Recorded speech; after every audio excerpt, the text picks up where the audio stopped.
when we talk about finding the right technology partner, let's talk about how do you even go about shortlisting it? What are the sources? Where do you look?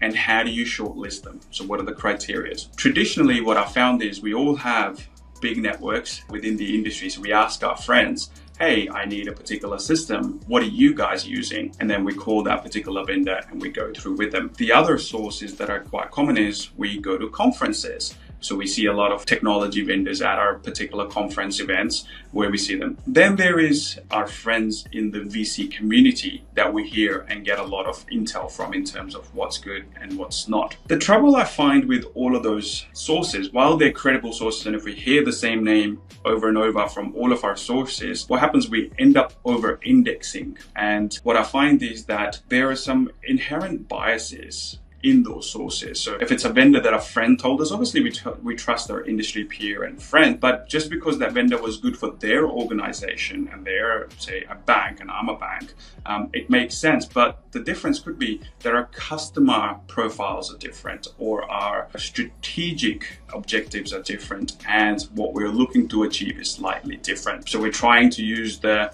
same product across the industry while everyone still wants to be hyper-personalized towards their customers' objectives, as an example.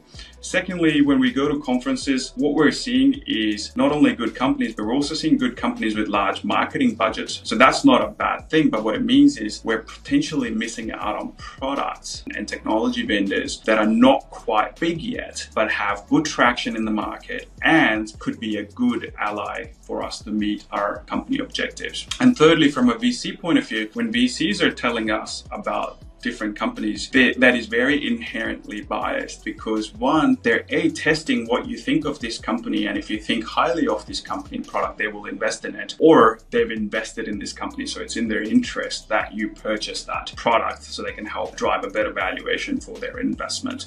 So I kind of find that while these are good signals, they are signals that shouldn't be only decision-making criteria. And of course, not to mention, we have a traditional ways. We all have selected a vendor, pre-selected a vendor, and then we run an RFP with two other similars. But again, that's a 3-month process. So how do you go about selecting a vendor?